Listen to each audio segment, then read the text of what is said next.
हीरालाल योगी जी, जयपुर से। सदगुरुदेव भगवान, आपके चरणों में कोटि कोटि नमन। गुरुदेव भगवान, मुझे एक मानसिक बीमारी है, मतलब उसमें ज्यादा सोचना हो जाता है, मतलब किसी भी चीज को। सबको है, सबको है, ये इन्होंने लिखा कि मैं तो कोई। सबको है। ये तो अपनी मन की कह रहे, सबको। किसका मन एकाग्र और शांत ब्रह्माकार है? किसी साधक, कोई उपासक, कोई महात्मा का है? नहीं, इसका काम है। ये चंचला ही मन कृष्ण, अर्जुन जी कह रहे ना भगवान से, ये बहुत चंचल है। एक क्षण में बंबई कलकत्ता, मतलब इससे बढ़कर कोई रफ्तार वाला है ही नहीं।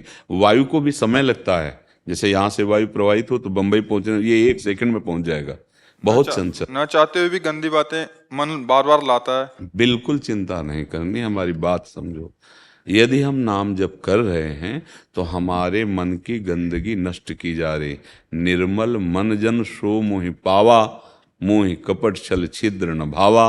अब ये भगवान का नाम धुलाई कर रहा है, सामने वो सब आते चले जा रहे हैं।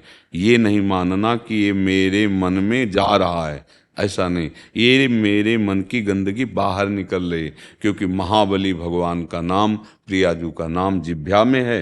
अब वो अंदर सफाई कर देगा। नाम जपते जपते हृदय पावन हो जाता है, उसी पावन मन में भगवान का प्रादुर्भाव हो जाता है। घबराने की जरूरत नहीं। नाम काहे को जपने के लिए कहते हैं? तुम्हारी सोच को रोकने के लिए। जो तुम ग्लानि में, चिंता में, नाना प्रकार के भविष्य की कल्पनाओं में जल रहे हो, उसी के लिए तो सत्संग कर रहे हैं। क्या आप समझो, तुम्हारे आगे की चिंता से कुछ नहीं बनने वाला। पीछे जो हो गया तुम्हारी चिंता से मिटने वाला नहीं। तो वर्तमान का समय क्यों बर्बाद कर रहे हो? राधा राधा राधा राधा, ये तुम्हारा भविष्य भी ठीक करेगा। वर्तमान में राधा राधा बोले समय सार्थक हुआ, पीछे जो आपका भूत है उसको भी नष्ट कर देगा। विश्वास मानो। जैसे उसमें एकादश स्कंद में भागवत में कहा है, एक एक कवल जैसे भोजन पाया जाता है, तो तुष्टि पुष्टि क्षुधा निवृत्ति तीनों एक साथ होती है। ऐसे जो उपासक भगवान नाम जपता है, एक एक नाम, संसार से वैराग्य, भगवान से प्रेम, अपने स्वरूप का बोध, ये साथ होता है। पर जैसे कई दिनों का भूखा, उसे एक कवल खवा के रोक दो तो उसको जलन बढ़ जाएगी। ऐसे ही अगर हम थोड़ा भजन करके रोक देते हैं तो हमारे अंदर जलन पैदा हो। थोड़ा डट के भजन करो। थोड़ा आधे पेट भोजन आवे तब स्वाद मिले। खीर क्या, पकौड़ी क्या, कई दिनों का भूखा हो, खीर पकौड़ी थोड़ी देख रहा, पहले तो भर रहा है। ऐसे हमको भजन करना है। और मन में जो गंदी बातें आती वो आएंगी और बढ़ के आ जाएंगी, वो बाहर से नहीं आती।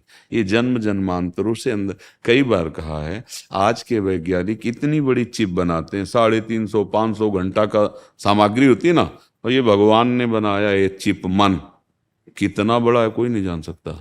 कोई वैज्ञानिक आज तक बताया? कोई एक्सरा, अल्ट्रासाउंड, कोई सूक्ष्मदर्शी कि मन, ये देखो ये मन है, ये सूक्ष्म शरीर है। वैज्ञानिक केवल स्थिर स्थूल शरीर का। कभी जीवात्मा को कोई देख पाया सूक्ष्मदर्शी से? नहीं ना। हाँ, ये नाम पूरी चिप है जिसमें जब से सृष्टि रची है तब तक की सामग्री भरी है। यह अलौकिक सीसी कैमरा है मन। देखो ना, बैठ गए वो, पूरी फिल्म चालू कर दी। अब राधा राधा राधा वो डिलीट होती जा रही है, धीरे धीरे धीरे धीरे। तभी पातंजलि जी महाराज बहुत सिद्ध योगी हुए हैं। उनका दीर्घ काल निरंतर सत्कार सेवितो दृढ़ भूमि, बहुत लंबे समय तक आदर के साथ यदि निरंतर नाम जप किया जाए तो सब पापों का नाश करके हृदय में दृढ़ भूमि अर्थात भगवत प्रीति प्रकट कर दे। अब अपने लोग 2-4 नाम जप किए, फिर देखते हैं कि समस्या का समाधान हुआ कि नहीं हुआ। अगर उसी समय किसी प्रारब्धवशात परिवार के किसी की आयु पूरी हो गई, चला गया, तो श्रद्धे खत्म हो जाएगी। भैया हो कहाँ तुम? अमरलोक में हो क्या? मृत्यु लोक में हो? कितनी आयु तुम्हें पता है क्या? नहीं पता। जब जिसका नंबर आएगा जाना पड़ेगा। जो कर्म का भोग है भोगना पड़ेगा। कमाई कर लो। इस समय बैठ के रोने का समय नहीं है कि हाय ये हो गया वो हो गया। आगे बढ़ो, बहादुर की तरह आगे बढ़ो और ऐसी कमाई करो कि फिर कभी इनके लिए रोना ना पड़े। भोगों के लिए चिंताएं, दुख, अशांति, कोई भी सुखी नहीं है। बिना हरि शरणम के कुछ भी कर लो, कोई भी हो, तुम्हें शांति नहीं मिलेगी। तुम्हारी चिंता, तुम्हारा भय दूर नहीं होगा। नाम जप महर्षि, जो करो। इनका जो ऑर्डर है ना, जिस ओसीडी कहते हैं, काफी जनों को आजकल ये वो है, उसमें उसके अंदर जो उसके अंतर्गत डर शंका, शोक, चिंता। महाराज जी ये हमने इसलिए कहा था, आपने बोला प्रभु का आश्रय ले लो, तो जो जो इसमें लक्षण बताए हैं उसके विपरीत, जैसे इसमें लगा डर, तो आप बोलते हैं निर्भय हो जाओगे, निशंक हो जाओगे, निशोक हो जाओगे, निश्चिंत हो जाओगे प्रभु की शरणागति। हाँ देखो, हम लोग जो है, जो भगवत मार्ग के पथिक हैं, हमने मन को पढ़ा है। हम कोई डिग्री तो बाहरी प्राप्त नहीं किए कि जैसे पीएचडी और डिग्री आपको दिखाएं। जीवन भर बाल्यावस्था से इसी को पढ़ा, इसी को देखा है, हर एक हरकत इसकी देखी है, और गुरुजनों के प्रताप से किस युक्ति से इसकी हरकत को कैसे रोकना है। तब ये बहुत कठिन, मन को रोकना बहुत कठिन है नहीं? हाँ देखो, आप तो स्वस्थ हैं फिर भी डिस्टर्ब हैं, इसका मतलब जो करना चाहिए वो नहीं कर पा रहे, जो नहीं करना चाहिए वो कर रहे हैं, इसीलिए डिस्टर्ब है। इसकी दवा भगवान है। शारीरिक दुखों की निवृत्ति, मानसिक दुखों की निवृत्ति, लोकांतर के समस्त भोगों से एकमात्र भगवान, ई परलोक सकल सुख पावत, उसको समझ लो। मतलब सब लोग समझ नहीं पा रहे हैं। थोड़ी दिन जब के देखना, अगर अभी तुम्हें डॉक्टर बता दे तुम्हारी दोनों किडनी फेल, तो क्या हालत होगी? जानते हो क्या हालत होगी? न मतलब जीना अच्छा लगेगा ना मरना अच्छा लगेगा। हम भगवान के अंश हैं, भगवान के मार्ग, केवल ये थोड़ी कि प्रवचन कर रहे हैं, बातें बना रहे हैं। सही अगर तुम्हें स्वस्थ होना है तो एक उपाय है, भगवान की शरण हो जाओ, नाम जप करो, बुरे आचरण त्याग दो, भोजन अच्छा सात्विक भगवान को अर्पित। अभी कुछ दिनों में शांति मिलने लगेगी।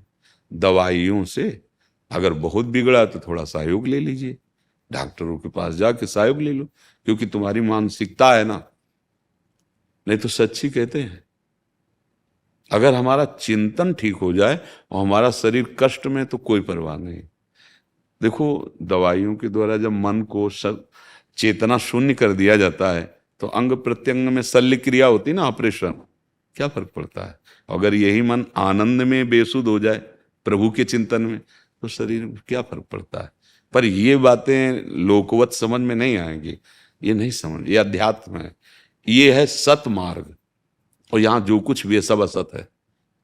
अब यहाँ जो कुछ भी करोगे उसकी असत ही है वृत्ति।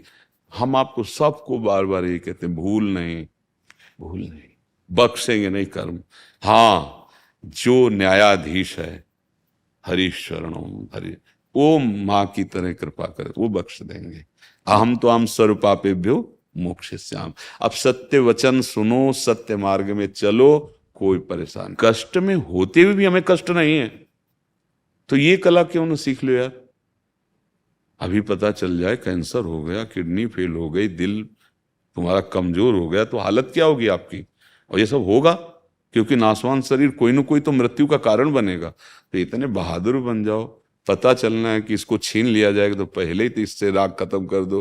हे भैया ले जाओ, हरि शरणम, राधा राधा राधा। अब भाई अध्यात्म ही दुखों की जड़ को मिटाने वाला है, और अब ये समझ में आ जाए तो समझ लो। देखो, जब आप लोग अपनी जीवनी शक्ति का नाश करते हो तो सबसे पहला प्रभाव उसका स्मृति पे पड़ता है, दूसरा प्रभाव मन पे पड़ता है। ब्रह्मचर्य, प्राण और मन तीनों एक का तारतम्य है। अगर ब्रह्मचर्य ठीक तो मन शांत, आनंदित, सोच कराने वाला, निगेटिव नहीं पॉजिटिव सोच कराने वाला, और प्राण संयमित, महाबली। स्थूल प्राण वाला उसके बल थोड़ी होता है, जिसका प्राण सूक्ष्म होता है उसमें महाबल होता है। ध्रुव जी ने अपने प्राणों को सूक्ष्म करके रोक लिया तो विश्व की प्राणवायु रुक गई, तभी तो भगवान तत्काल आ गए। समझो, आप मनुष्य जीवन प्राप्ति की हो यार, थोड़ा तो समझो तुम कौन हो, थोड़ी साधना में उतरो, अभी तेजस्वी हो जाओगे, दूसरों को मन को शांत करने वाले बन जाओगे। सातरति सा लोकांतारेति। हे भाई, अब ना भजन करोगे ना सत्य में चलोगे तो दुर्दशा तो होगी, कर्म का फल तो मिलेगा ही। किसी को भय लगता है, किसी को आगे भयावह चिंतन हो रहा है, कोई ऐसा घबराहट पैदा हो रही, कागज में लिख लो तुमसे पाप बन गया है। कोई ऐसा पाप बन गया जिसका दंड भी तुम्हें मिला नहीं, वो तुम्हें जलाएगा और भोगाएगा, वो भोगाएगा। कोई भय नहीं करता। प्यार किया है प्रभु से, इससे थोड़ी प्यार किया है शरीर से। कि हमारा शरीर स्वस्थ रहे तो तुम हमारे प्यारे, नहीं, आग लगाओ, चाहे जितना कष्ट दो, अब तो आपका ही नाम निकलेगा, आपके ही लिए। प्रेम तो बहुतों से करके देख लिया, शरीरों से, एक बार नाम से प्रेम करके देखो, एक बार प्रियालाल से प्रेम करके देखो, अभी निहाल हो जाओगे। पर हम लोग, जैसा आपने कहा कि ये तो पहचान रहे हैं, प्रेम का नाटक करते हैं, पर असली प्रेम की तरफ नहीं पहुंच पाते। नहीं तो आप में ही है जिससे प्रेम कर ला कितना भी कोई तुम प्रेमी बनाओ, आपसे दूर ही है। शरीर तो दूसरा है ना, आपके ही अंदर वो बैठा है जो महाप्रेमी है। नाम जप करो बच्चा, भगवान का आश्रय लो, आहार विहार ठीक करो, कोई नशा मत करो, उचित गृहस्थी में उचित ब्रह्मचर्य रहा जाता है, उचित, उसमें कोई नैष्ठिक ब्रह्मचर्य की बात नहीं, उचित ब्रह्मचर्य रहो बस। जो कहा है उसे सुनो समझो, ठीक है। हाँ, प्रश्न करने की जरूरत रहे, नहीं तो प्रश्नों के तो